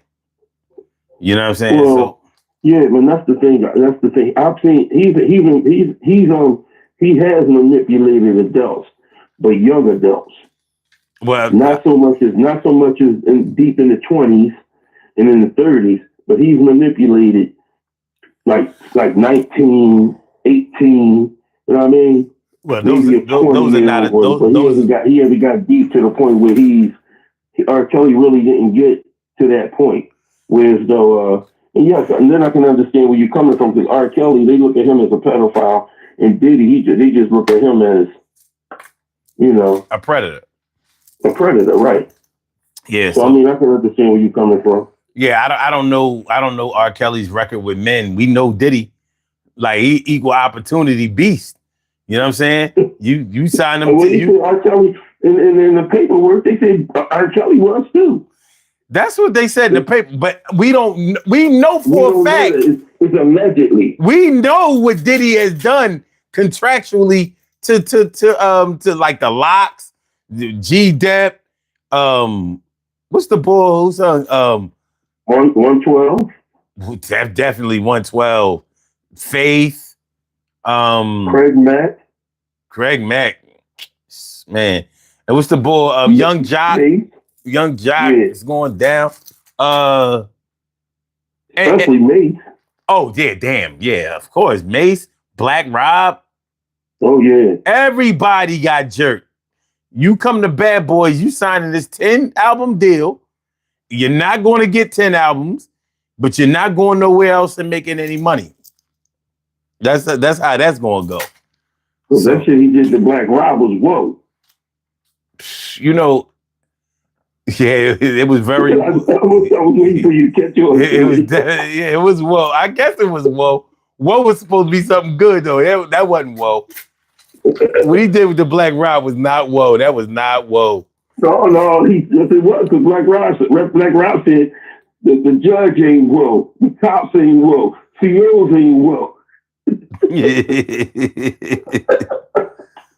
Yeah. Play yourself on get the G.I. Joes. Yeah, but Yeah, but he yeah. So it's pretty much like the chicken's coming home to roost right now for Diddy. You know well, what I mean? well, we was talking about whether whatever happens to Diddy, that's his fate. But I was trying to explore what would happen to you, to me, to anybody else that thinks about this kind of stuff. Because But what would happen I to you? contend that there's a little Diddy in everybody. You know, What would happen to you? what would happen to me? I mean, shit. Some people, I mean, a lot of people say I'm bossy or whatever. Shit, I kind of like it. So if I have some millions, if I had some M's, I'm gonna definitely get what the fuck I want. You know what I'm saying? Like I don't have a desire to hurt people. That's a difference. I don't want to inflict pain on people or whatever. But that doesn't mean that other people won't feel pain, even if it's just in the form of getting their feelings hurt. Because I want what I want and I got enough money to get it. You know what I'm saying? That it can affect different people who know you who know you in a different way. Shoot, I mean, you look at the way some people look at people who have found religion in their lives. You know what I'm saying? They, maybe they got saved or took their shahada or whatever, and you see they really, really serious about their faith, and it alienates them from a lot of people. You know what I'm saying? Especially when people are expecting you to at least display a little bit of what you used to do and how you used to be before you got saved or before you really got into your faith. So Now you think you're better than everybody now since you got Jesus in your life now. or even if you don't think that you're better than anybody, it's you just may not be that fun person that they looking to kick it with. You know what I'm saying? And they know it's in you because they seen it. They seen it all those years. And of course they're going to test your chest to see if you really real. So I mean the same thing is going to happen with money. You're not going to get a bunch of money and remain exactly the same. Because just like I was explaining, who was I explaining? But see, the thing is that you can get a bunch of money and still be 80% of who you are. I mean, and if you're a good person and you got a good heart and you humble and you respect people, you can still be that. That other 20% can be the asshole part of you. But you can't allow it to be the Diddy. I think that they should change certain words and being an asshole. I'm not going to be a Diddy. You know what I mean? Meaning I'm not going to be an asshole if I get money. Part of me, if I gotta be an asshole, you're not getting no money. The worst thing I'm going to tell you, if I being an asshole to me is telling you no, man, I can't do it for you. But I know what I got. No.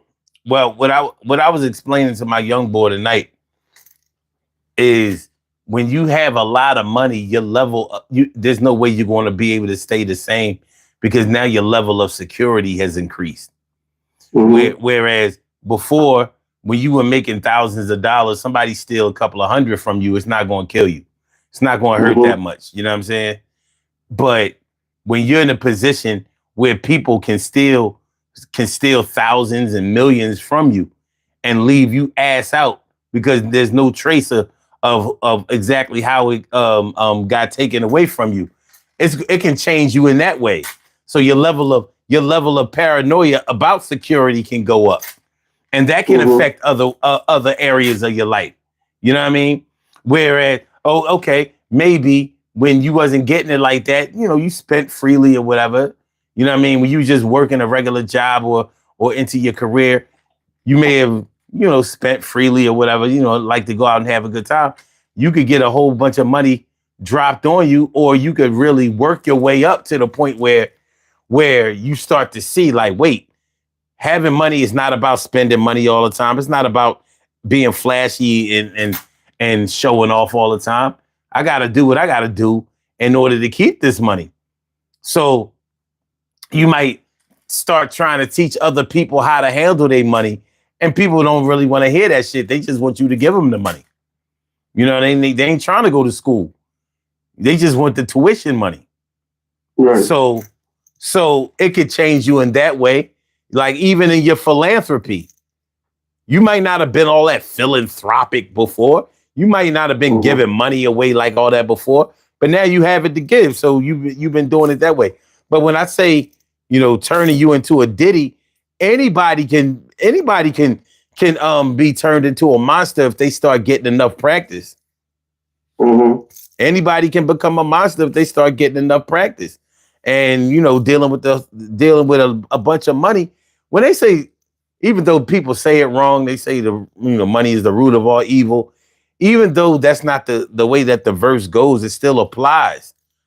The application is accurate, and it really does bring out the worst in people. Whether you're the person with the money or you're the envious or jealous person that doesn't have the money, that's trying to take some of the money away. Greed. And we're talking about Diddy, we're talking about greed. We're talking about abuse of power, you know, misuse and abuse of power. And so, you know, money can make you do that.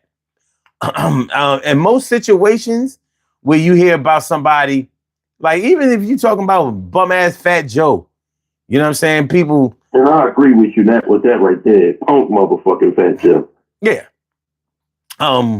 So even if you talk about somebody like him, one of the things that people have had a problem with him about was him making a bunch of money and having other people get money with him or help him out and him not paying them. You know what I mean? Or not giving them a significant portion. Now, part of that could be some people's delusions of grandeur and not really understanding how business works. You know, like, we can go to our boss where we work. We can go to the owner of the company or whatever and demand to be paid more because we know that he or she is making so much money off of us. But more than likely, we're not going to get it because that's not the way it works. Just because they have it to give doesn't mean that you're going to get it. They contracted this job for this amount. And if you don't like it, then you don't take the job. But if you took the job, then that's what you're going to get. You're not going to, when I get money, it doesn't mean more money for you. You already, you're going to get the money that you were promised. So, all right, man, we already over time. It's after 4:00. We got to go. Got to get out. Yeah, man. Yo, by the way, let me know if you like them, the things I sent you on your phone too, bro. Got you. I got you. Yeah, but that shit. I appreciate the conversation. You dropped a lot of coins in my head with some of the things you were saying, bro. But you know, this is what we do. You know what I mean? Absolutely. So I mean, be safe, man. Love you like a brother. Love everybody in the live stream. Be safe. Enjoy your day. All right, man. Peace. I'll holler at you later. All right. All right, y'all. Let's do these birthday shout outs and then get on up out of here. We have some birthday shout outs to do. Some people were born on this glorious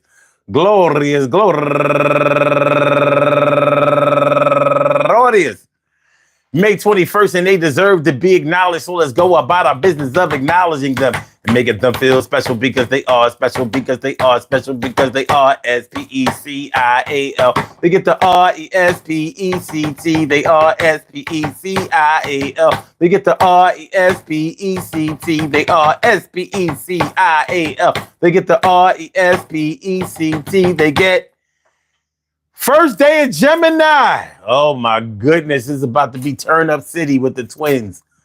Number one out the box, my girl Laini. Happy birthday to you, and also Corella Horton and Donnell Poole, Sylvester Wright, Catrice Whitsett, Makeda Sumlin, Asia Marie Woods, Terrell B.A. Scott, Nicole Santana, Sakina McLaughlin, Angel Williams, Timothy D. Williams, Abreu Bebecita, and last but sorry, Miss Didi Richardson, and she's raising money for the American. Oh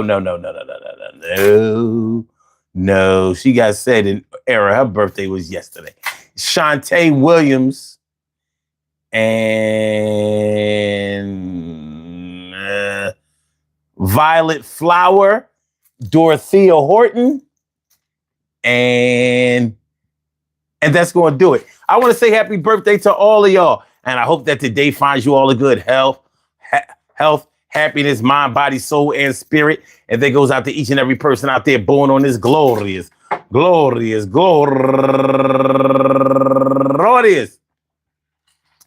May 21st, anywhere out there in the world, worldwide, internationally, and universally. All of y'all go ahead and turn up. But don't turn up too loud. Just turn up loud enough so everybody can hear you. Rock out, rock on and do the damn, the rock out. Rock on and do the damn, rock out. Rock on and do the damn thing. You do your thing, y'all. Represent the queens and kings. You do your thing, y'all. Represent the queens and kings. Good things happen to those who wait. Great things happen to those who grind. And anything can happen to those who go for theirs. So go hard, go for yours. And remember, go hard, go for yours, and remember what? Yo, anybody can become a Diddy once you start getting that money, sort of like 50 cent. Yo, you done went and got your shit enough money to feel heaven sent. You raised the bar and got a new car, and you're buying out the bar right now, Ghost Star. Well, I see you shining, and I'm trying to get the same kind of money and get behind you. And I ain't talking about nothing sinister, but I would like to have enough cash to administer to a lot of people. Start writing the checks. If I get this money, I'm going to get money, power, respect. And I ain't trying to come in nobody next, but I'm trying to be next. You understand? I'm getting sex. And if I was a freak before, I'm going to be a freaky ass, crazy ass boy, sort of a whore. That's what a lot of people would do if they had the money. Yo, who you think you're talking to? It gets crazy, energetic, or lazy, 8 to 80. Yo, what is you trying to talk to me about, lady? Yeah, I used to treat you good, but that's before I had all this money, and it gets understood. My wood need to be chopped, and I don't like the way you wear your hair, so you get dropped. And the rubber pop. Now you're telling me that I got a kid on the way. I ain't trying to hear it, got something to say. Well, if it happens, it happens. As long as I got my dough, act like you know. I make the world turns and I make it rain. I can cause a tsunami. I'm talking to you, mommy. So give me the goo and everything is going to be all right with you. And it's true, boo. Yeah, I used to be faithful and loyal. Now I'm feeling like the king and I'm getting royal. Royal crown, purple bag. You know what I'm talking about. We got this kind of shit with the weed. That's what we had. And I'm going for bag, going for love, going for the power. Yo, raining down like a shower. The tower of pizza, but we ain't eating or leaning. I'm doing this shit, looking up words, finding meanings. And I'ma be better than all of y'all because I got more money. So I'ma be the biggest ball. And y'all can't bounce me. You got a lot of drugs, but you can't out-ounce me. Everything is going to work out fine. Yeah, we going to Roof Chris tonight. Yeah, we dine. Maybe Del Frisco's and some old steak type joint. You know, got it going on. Porn is something that we live every day. Yo, take off your clothes and ain't got nothing to say.